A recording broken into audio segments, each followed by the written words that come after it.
messages. It says, if fevers enter a family, often more than one have the same fever. This need not be if the habits of the family are correct, if their diet is as it should be, and they observe habits of cleanliness and realize the necessity of ventilation. The fever need not extend to another member of the family. The reasons of fevers prevailing in families and exposing the attendant is because the sick room is not kept free from poisons, infections, by cleanliness and proper ventilation. So we know how important it is to be clean, correct? And to have ventilation. So always have your window cracked open, even in the winter when it's cold. And I'll tell you, that is very hard for us in Canada because we get minus 30 below. I know you guys probably have never experienced that, but sometimes we can't crack our windows because it's frozen. But here we can. All right. So I'm going to talk on also in chronic infections, but on something you may have never heard of. There's not a lot of people very familiar with this. So do you have infections that subside for a while, but then reappear? Bacterial and fungal biofilms might be to blame. Who here has heard of biofilms? Anyone? No. No? Okay, so this is going to be a very new presentation. This is also a follow-up on my leaky gut and adrenal glands as well. So how do biofilms form? So as you see on the diagram up above, there's 5 ways it forms. So the first step is reversible adhesions. So what happens in the first one, you'll see the cells, they're floating in their liquid environment, and they have been associated with its surface. At first, as they have become associated, they have adhered, but they can't swim away. So you see them how they're swimming away from the ones at the bottom. So they're not quite attached yet, but at some stage, the attachment becomes the second step, irreversible adhesion. That's when polysaccharides have formed and become attached. Then the third step, which you see, we're now on the polysaccharides, they're on the surface on the bottom and they're much bigger from the first one. They become more bigger. So now they get some growth of the cells in the biofilm.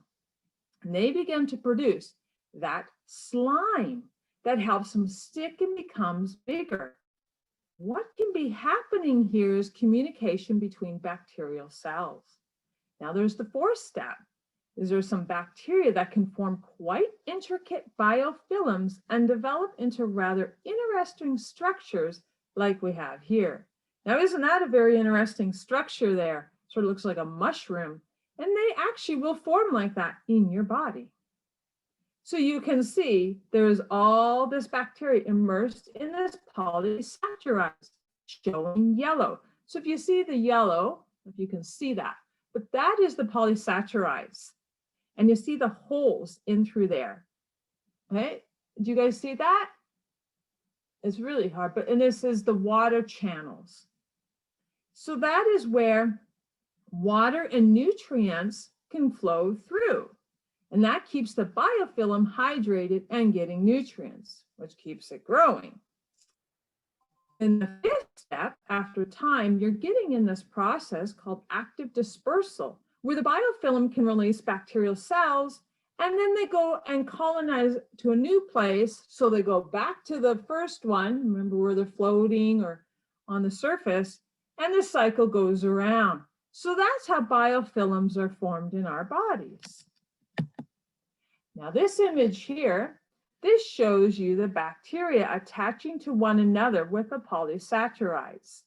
Sometimes it's easier when people are like there in front of you instead of on Zoom, but that's all right. Just glad to share it because it'd be nice to use a little pointer. But anyways, so if you see the holes, that's the water channels, and all in between, that's the polysaccharides. So it's just slime, it's sticky. So what is biofilm? Well, a biofilm is formed and maintained through cell-to-cell communication. So biofilm first forms when one or a few cells attach to a surface. These first cells produce proteins that act as signals to nearby cells. The signals are detected by neighboring cells and essentially recruit new cells into the colony. As the nearby cells detect the chemical cues, they aggregate and begin to form the biofilm. So these cells then send out additional signals, recruiting more cells to the colony and growing the biofilm. So that's how they grow. They're just communicating with one another.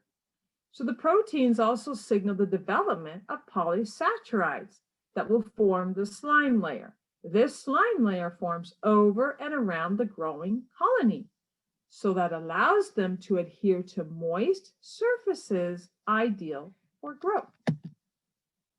Other ways they adhere to growth.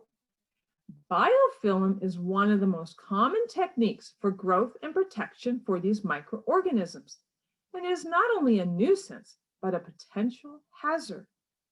In the water in your tap, in juice left sitting on the counter. So if you have juice and water left sitting on the counter for a while, I don't recommend to drink it because there's biofilm in it. Or unless you're going to put it in the fridge, but don't leave it out in the room temperature. Or a person has a blood infection, even in human blood. Also, such as a wound, a prosthetic joint, transplants of hips, knees, and other medical procedures, which now the surgeons are taking sheaths of silver.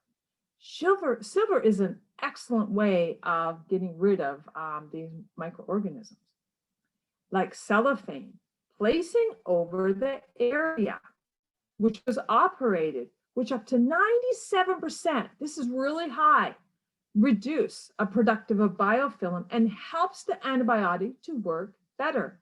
And that's very important because you don't want to have biofilm produced onto the medical device.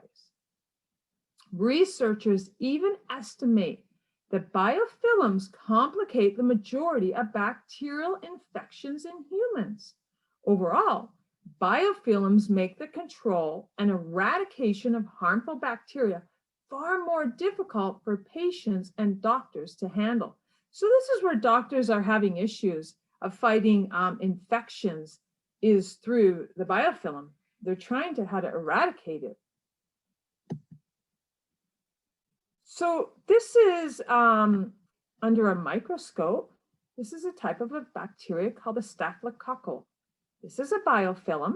As you see, it's really sticky and it's slimy.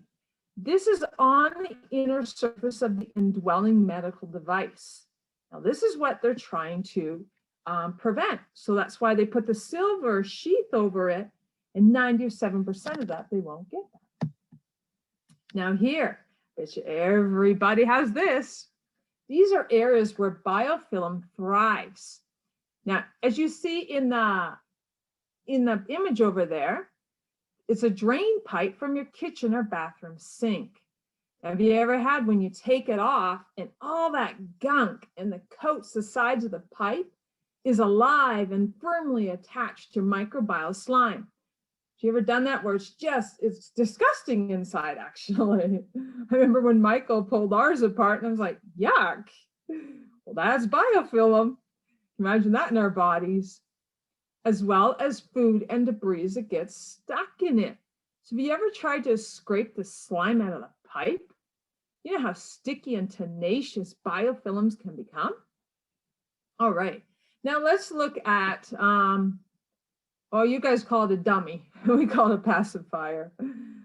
Now, you know, a lot of times some people, parents, anybody, the dummy falls on the ground and some people, they don't go and wash it off. They actually go stick it back in the baby's mouth.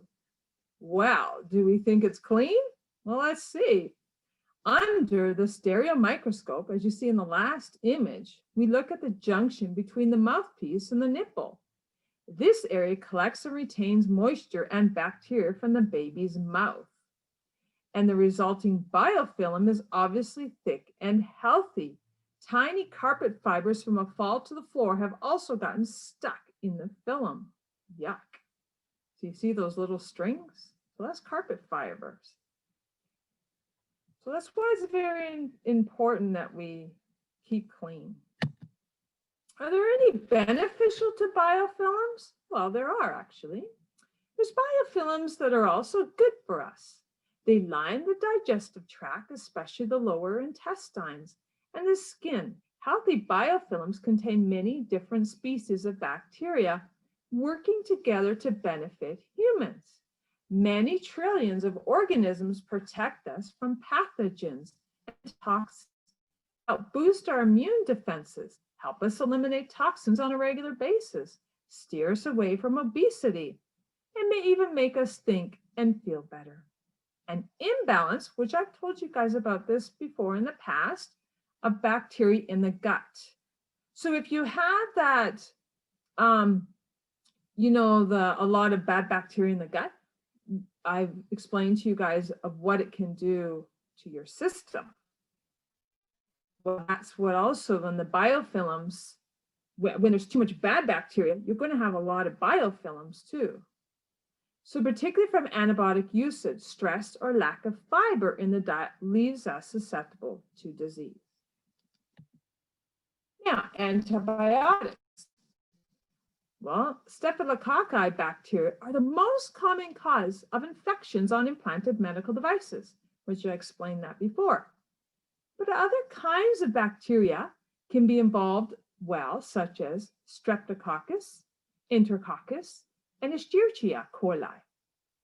Infection can occur in the blood, bone, or soft tissue like the heart or skin. Now, I just want to go back on the Streptococcus. There's some people that get this bacteria and it can actually kill them. My friend, she got it and it killed her. It got so bad. But how to get rid of some of these actually is through colloidal silver. Now, that is a really good one to have in your home, especially during this COVID time as well, because colloidal silver would kill over 750 viruses. So maybe you just want to look into that. Now, infections are very common on implanted medical devices because the implanted part becomes coated in fluids from our bodies, which the bacteria can eat. But the implanted medical device does not have its own immune system with which to protect itself. Often our bodies can fight off an infection on their own, or a doctor might prescribe a special medicine against bacteria called an antibiotic. Now, this is what doctors will give, don't they? Oh, I got to give them antibiotics. Well, praise God, there's natural remedies too. So chronic infections. Bacteria at the bottom of the biofilm may be in a dormant, sleeping state, which makes them resistant to some kinds of antibiotics. This means even if antibiotic gets inside a biofilm, it does not kill all the bacteria. In fact, it would take 1,000 times more antibiotic to kill all the bacteria in a biofilm. Community then is needed to kill bacteria while they're swimming on their own. That would be so much antibiotic that it would kill the patient, along with the bacterial infection. So if antibiotics do not work, what can we do about chronic infections? And I'm going to explain that later. Now, did you know biofilm gets on your toothbrush? So it's on your toothbrush bristles. Now, just so you know, with biofilm, you can't see it with the naked eye. However, you can see it by, it will create different things. Now, we all have biofilm. Where do you think biofilm is? Anybody answer that? In their body, where do you think biofilm is? In your mouth? It's in your mouth, that's correct. What would it create?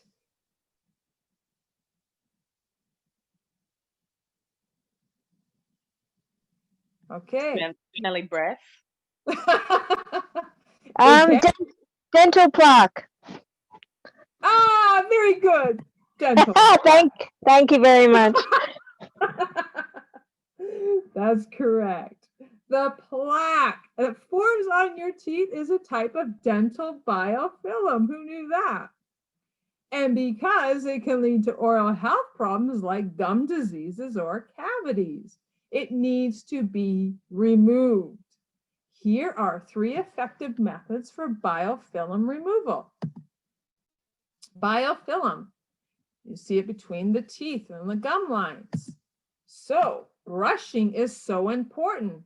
However, we don't sometimes brush correctly. You know those electric toothbrushes they have out there now?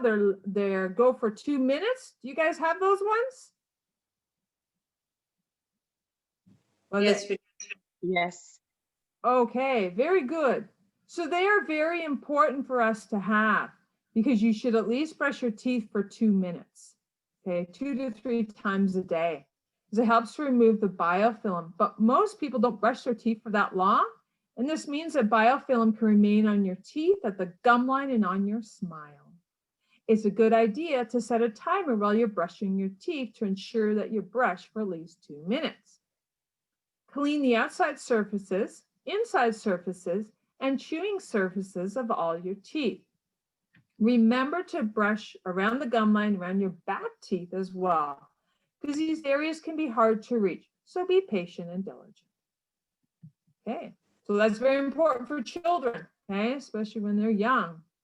Brushing isn't able to remove all of your biofilm since it can build up between your teeth or underneath your gum line.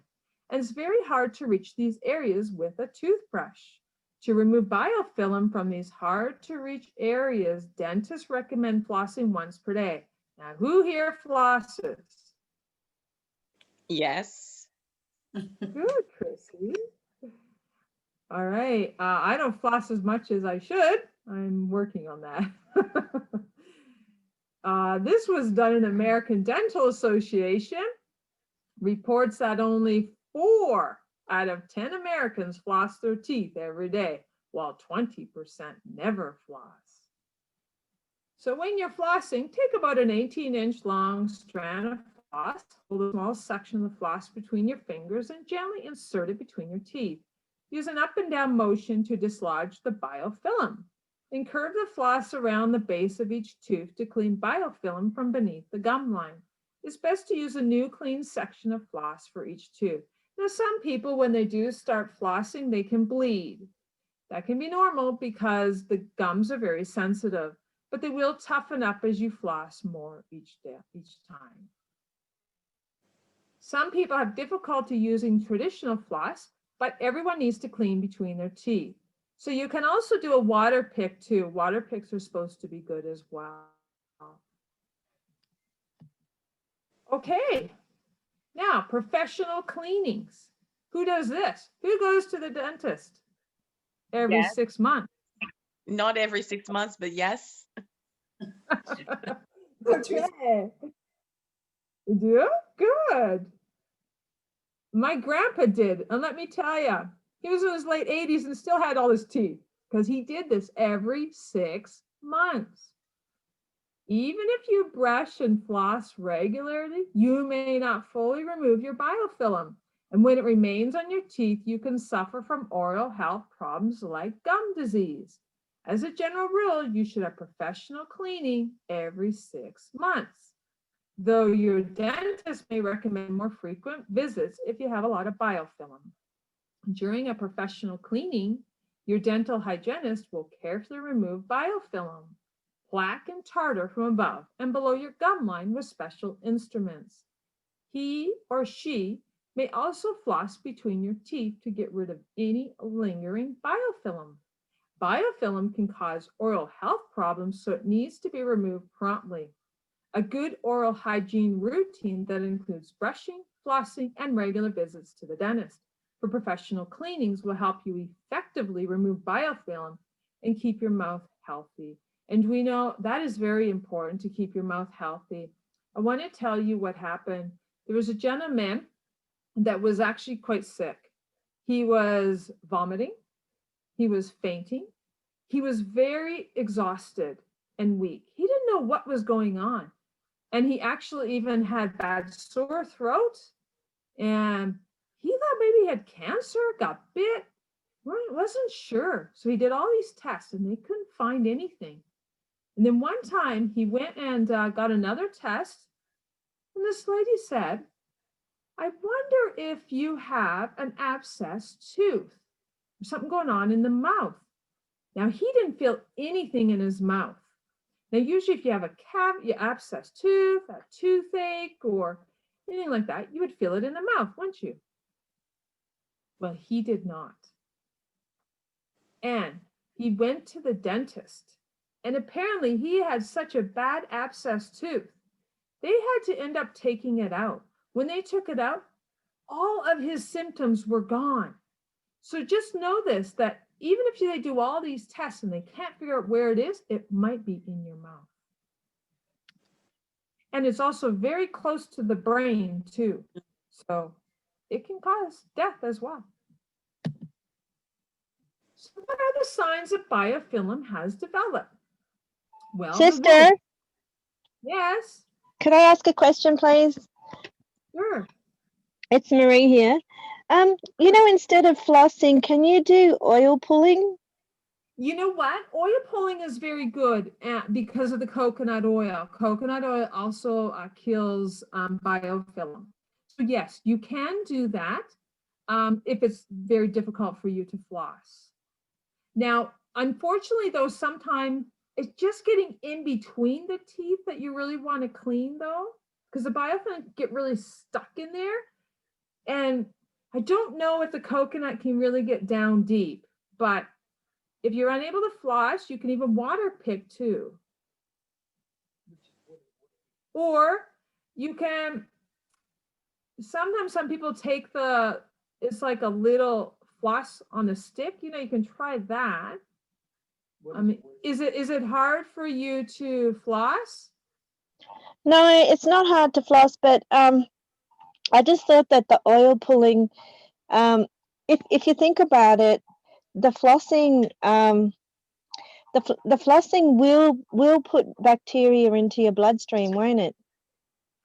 That's why when you really floss, you got to, you know, when you do it, you see it flying out. That's why you want to really get it out. Like when I'm flossing, things are flying out.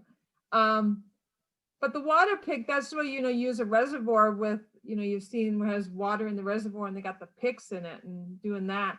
That's supposed to really clean it too. But you know what? That would be a great addition, Marie, to doing that. I've thought about that too. You can add that to your routine, is oil pulling. And if people don't know what oil pulling is, that's where you take, some people can start off with a teaspoon of coconut oil. You put it in your mouth, you swish it for about, some people do 15 to 20 minutes. When you do that, make sure you spit it in your toilet, not in your sink, they say. And it really helps to pull out a lot of bacteria in your mouth and people start feeling better. And it also, if you got thrush, like you've got the white coating of the tongue, the yeast and all that, do that with coconut and it will kill yeast on contact. Okay? Yeah. So much slower to heal or not heal at all, and may not improve with standard antibiotics. It may look sloppy or have an unpleasant smell. Lack of response to antibiotics, patients having persistent fever, unwellness, pain, and other symptoms may be seen in bacteria biofilm infections elsewhere in the body, such as the lungs and prosthetic joints. Chronic ulcers typically complicated by biofilm. So if you notice that you have a sore and it's not healing very well, it might be because of biofilm. So now they actually do have even silver bandages that are very effective as well. Symptoms associated with unhealthy biofilm: nutrient and mineral malabsorption, antibiotic and antifungal resistant biofilms, increased inflammation. Biofilm can foster toxins like heavy metals. So sometimes if people have done heavy metal cleansing, And they find that it's not totally removing heavy metals. That might be because of biofilms.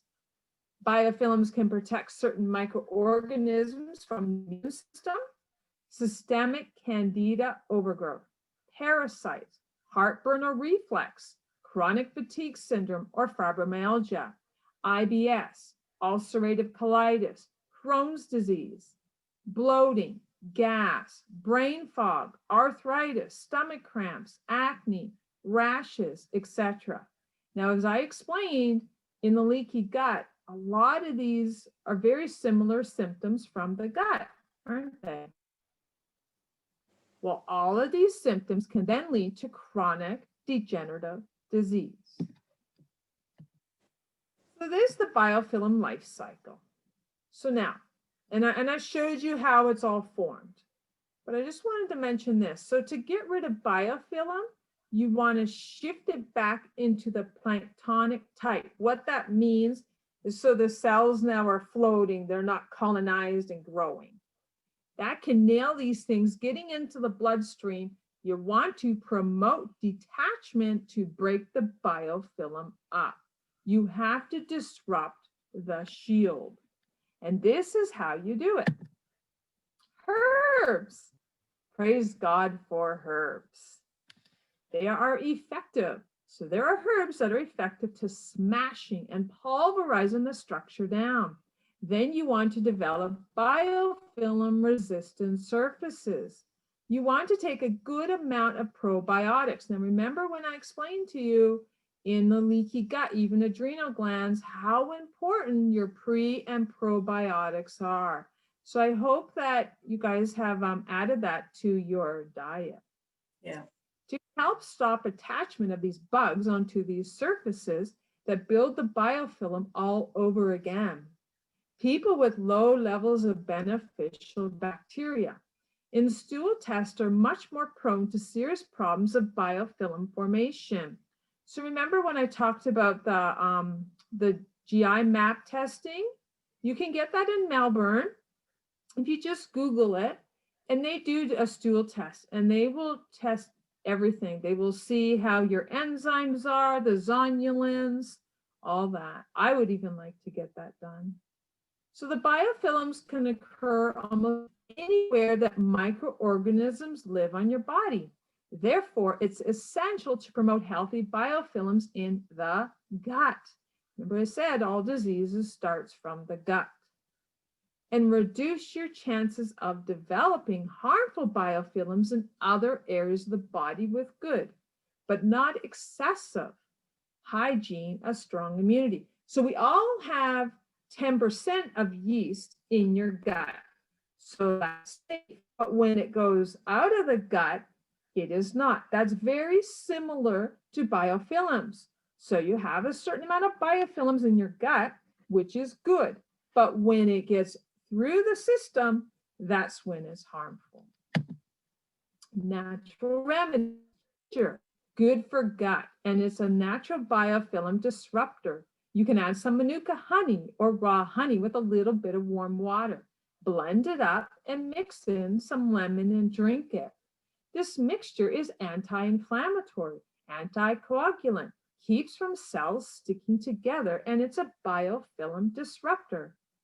Silver, Artemisia, wormwood, that is the bitterest herb in the world.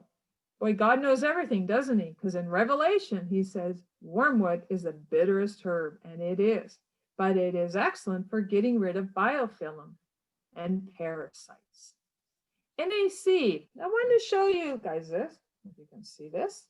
This is an amino acid. It's a sulfur-based amino acid that helps with glutathione levels. It helps take down the biofilms like soap on a liquid oil surface and help clean it right off. And this is also, I think I explained it when I did my talk on leaky gut. This is good for the liver, excellent for the liver. Now, during this whole COVID time, they actually recommend taking this with your vitamin C and zinc. Natural alkaloid. Berberines is a natural alkaloid found in a wide variety of traditional herbs, including golden seal, barberry, gold thread, Oregon grape, and tree turmeric. Within these planets, the berberine alkaloid can be found in the stem, bark, roots, and rhizomes, which is the roots of the plants. Berberine extracts and supplements such as HCl are generally inexpensive, safe, and well known for their broad antibacterial activities and can help naturally treat conditions without always resorting to antibiotics. Praise God. The best thing I take rather than antibiotics is golden seal. If you're going to take golden seal, though, you want to take it for only 10 days, but it works like an antibiotic as well. For example, berberine has been proven to have many pharmacological effects, including antimicrobial, anti-tumor, anti-inflammatory, and blood glucose lowering effects. Berberine and artemisia go well together. And remember, artemisia is wormwood. So natural remedies, enzymes, which is good for grapefruit seed extract, garlic, oregano, cinnamon. Now, if you're going to take cinnamon, take the Sri Lanka one, not the regular cinnamon, because that's an irritant to the gut. Curcumin, that's an excellent anti-inflammatory. That's in the turmeric family. Cranberry, it has a reputation for keeping bacteria from sticking to surfaces. The red pigments in cranberries have been shown to inhibit biofilm formation, which is also good for your kidneys. Natural surfactant found in coconut oil, just like Marie was talking about with oil pulling. That helps inhibit the development of biofilms. So here is a recipe: citrus juice and essential oils. Citrus juice, 2 grapefruit, 2 oranges, 2 lemons, garlic, 1 tablespoon, enzymes drink, large jar. Save in a small glass to drink 4 hours later. So use 4 essential oils to put in your small glass jar. 1 drop first for the week of oregano, then 2 drops, and work yourself up to 4 drops. 2 drops of peppermint oil, 1 drop of clove, 1 drop of cinnamon, and mix all this together and drink. Health issues. If you have a health issue right now and you find that your health is not getting better, like your gut, your thyroid, biofilms could be the component you need to address. So get comprehensive stool analysis, look at your gut, look at your adrenals, hormonal system, and thyroid together. Nevertheless, I will bring health and healing to it. I will heal my people and will let them enjoy abundant peace and security. It's in Jeremiah chapter 33, verse 6. This is the end of my presentation. Thank you very much. God bless. All right, now